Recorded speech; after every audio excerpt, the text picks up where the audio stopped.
Outteridge, helmsman for Emirates Team New Zealand. We've had day 16 in the LEQ today. I would say maybe as low as 10, as much as 18, quite flat sea. Can you break the day down for us? Yeah, it was actually pretty similar to what we had here yesterday. Soft around midday, and pretty tricky getting out of the harbour. But once you get down to the back paddock, it's a good training area down there, and you can see why the team's named it the back paddock. You get out there and you plenty of space to do some lineups and some practice starts and some racing, and it was an awesome day. It certainly felt awesome from where we were watching. We set a 2-mile course, approximately 2-mile windward leeward course. Nice wide gate at the bottom to double as a start line. 2 or 3 practice starts and then 2 actual races.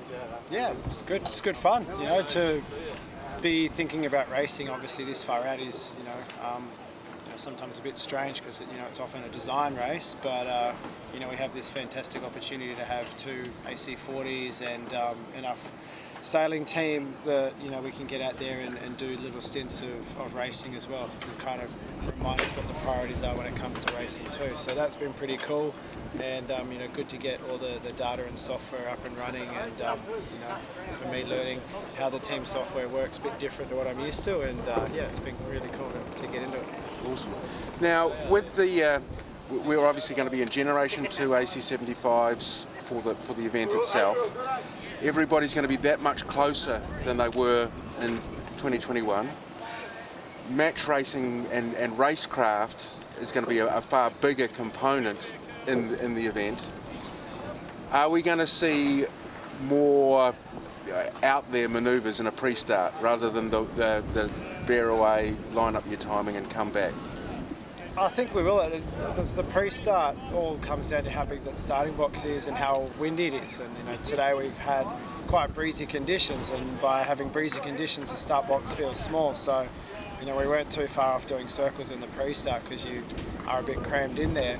And I think ultimately, as you said, the boats will be more evenly matched, and it'll come down to the starts. And we saw in the final of the last America's Cup, whoever won the start generally won the race. It was pretty hard to get by boats, so hence the focus on the racing, hence the focus on the starting, and starting so far out from the AC. That's why we're here, got 2 boats in, and really trying to get everyone's skills up and ready. And the campaign will flip between racing mode and development mode, and it's fun as a sailor and as a racer to be in racing mode at the moment.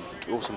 Now we're having 2 boats on the water, the LEQ and the AC40. The AC40, am I right to say that it's in one design mode all the time? Yep. Yeah. It's a wonderful benchmark, and we can notice some subtle differences. I think the rakes were slightly different today. I mean, this is just me and an eyeball. It's not, no rulers out. But yeah, it looked like the AC40 was carrying slightly more rake than the LEQ. Also, upwind in that top end stuff, the top quarter panel of the, not so much the AC40, but the LEQ, you seem to be almost negative shape in the top of the main. Is that something you're trying to do? That's the beauty of development sails, isn't it? And doing multiple iterations of sails, you try and work out what wind range you want the sails in and what you want them to do up and down the wind range. So, it's no secret you want them flatter when it's windier and deeper when it's lighter. And, a lot of our sailing so far has been, middle to upper end. And, we're really looking to try and get the 2 boats in the water in the lighter breeze to see, how our sail design program's going. And also, there's benefits of having an autopilot keeping the boat really nice and locked in versus manual flight control, and having 2 boats that are identical except for kind of how you actually sail them. It's fascinating for us. We learn lots from that, and it's pretty insightful to go back and review the data and try and work out how you can improve. Fantastic. Now, Nathan, we're getting sort of close to people revealing their cards a little bit with the AC75s coming online down the way a bit. Is there anything you feel Team New Zealand, Emirates Team New Zealand, could have done to be in a better place than they are now?